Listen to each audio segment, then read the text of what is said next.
Oke, today kita belajar fisika lagi. Kita lanjutkan materi kita yang sebelumnya.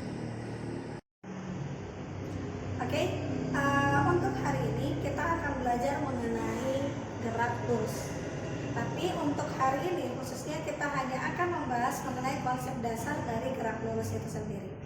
Nah, gerak lurus adalah gerak benda yang memiliki bentuk lintasan berupa garis lurus, baik dia horizontal maupun vertikal. Baik horizontal maupun dia vertikal, yang penting adalah sebuah garis lurus. Nah, konsep dasarnya adalah yang pertama, itu mengenai jarak. Nah, yang dikatakan sebagai jarak adalah panjang lintasan yang dilalui oleh sebuah benda. Example begini. Sebuah benda berjalan dari posisi A ke B, ke C, ke D, kemudian ke E. Nah, yang dikatakan sebagai jarak panjang lintasannya adalah AB ditambah BC ditambah CD ditambah dengan DE. Yang penting kamu harus ingat bahwa yang namanya jarak, manapun wilayah yang kamu lalui dalam bergerak itu dikatakan sebagai jarakmu atau panjang lintasan.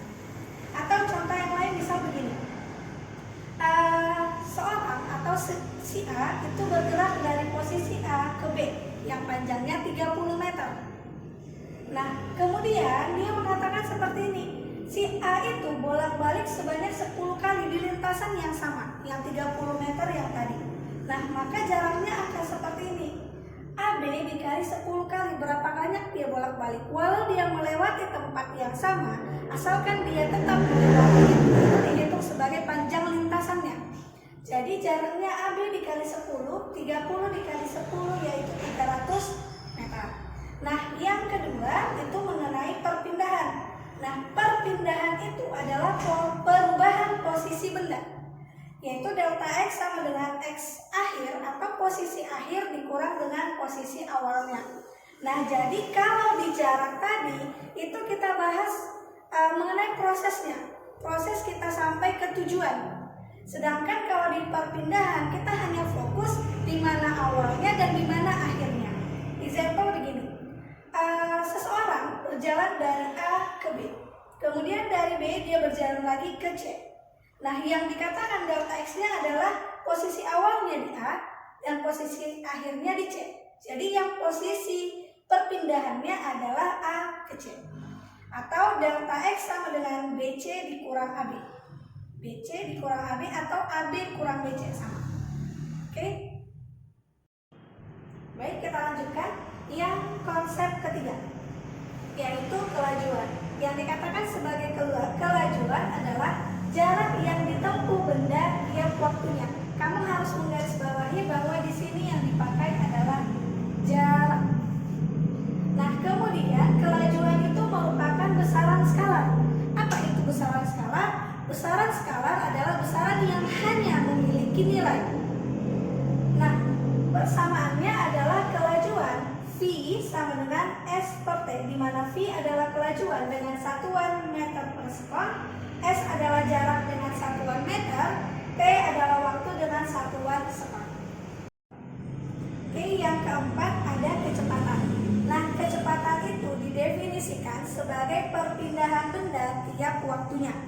Yang menjadi fokusmu di sini adalah perpindahan. Kalau di jarak tadi, kalau di kelajuan tadi dia fokusnya jaraknya, kalau di kecepatan dia fokusnya perpindahannya. Di situ ada perpindahan.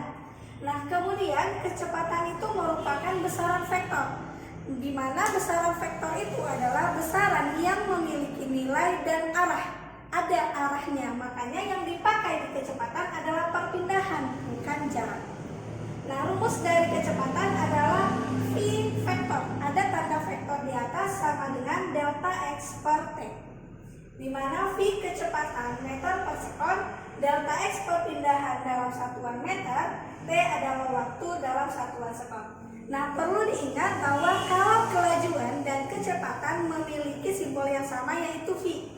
Perbedaannya adalah kalau di kelajuan V tanpa tanda vektor, sedangkan di kecepatan V dengan tanda vektor. Oke, kita masuk ke contoh soal. Yang pertama, sebuah benda bergerak dari A ke C melalui panjang AB sama dengan 50 meter, BC sama dengan 30 meter, dan waktu yang dibutuhkan dari A ke C sama dengan 20 sekon. Hitunglah kelajuan dan kecepatan benda tersebut. Oke, kita bahas. Nah, dari soal dikatakan bahwa AB itu panjangnya 50 dan BC itu panjangnya 30 dengan waktu tempuh 20 sekon. Nah, kita lihat untuk mendapatkan kelajuan dan kecepatan itu kita berhubungan dengan jarak dan perpindahan. Jadi kita cari dulu berapa jaraknya dan berapa perpindahannya. Oke, yang pertama untuk jarak. S sama dengan AB ditambah BC sama dengan 50 ditambah 30 sama dengan 80. Karena ini adalah jarak panjang seluruh lintasan. Kemudian untuk delta X adalah perubahan posisinya. AB dikurang dengan BC sama dengan 20 meter. 50 dikurang 30 sama dengan 20 meter. Nah, setelah kita mendapatkan S dan delta X, kita lanjut ke kelajuan dan kecepatannya. Nah, kelajuan itu adalah S per T, jarak per waktunya. 80 meter per 20 sekon sama dengan 4 meter per sekon.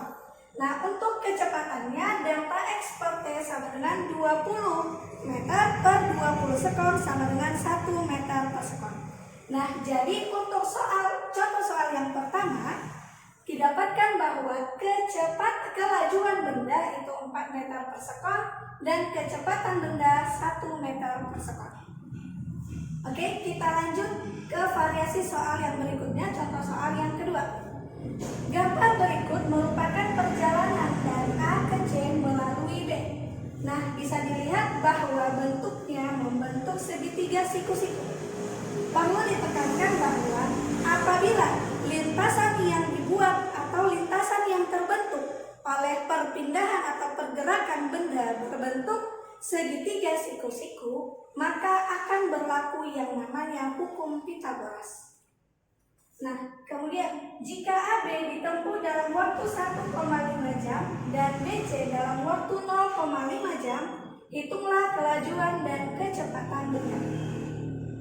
Nah, kita seperti yang nomor 1 tadi, kita cari dulu berapa jarak dan berapa perpindahannya. Nah, kita bahas jaraknya, karena jarak itu adalah panjang lintasan A ke B, B ke C. Jadi kita jumlahkan 8 km ditambah 6 km sama dengan 14 km. Nah, kemudian waktunya tadi 1,5 jam ditambah dengan 0,5 jam. Karena dari A ke B 1,5, B ke C itu 0,5 jam. Jadi kita jumlahkan saja menjadi 2 jam. Nah, untuk delta X-nya, karena delta X itu adalah perpindahan, jadi untuk perpindahan kita menggunakan dalil Pythagoras, yaitu akar dari AB kuadrat ditambah BC kuadrat. 8 kuadrat ditambah 6 kuadrat sama dengan akar 64 ditambah 36 sama dengan akar 100, yaitu 10 km. Nah, setelah mendapatkan jarak dan perpindahan, kita mencari kelajuan dan kecepatannya. Nah, untuk kelajuannya S per T, jarak yang tadi 14 dibagi dengan waktunya 2 jam menjadi 7 km per jam. Nah, untuk kecepatannya, perpindahan benda tiap waktunya. Delta X per T, tadi delta X kita 10, T kita adalah 2 jam, menjadi 5 km per jam. Oke, dapat dipahami? I think enough for today. Thanks for watching. See you on the next video. Bye-bye.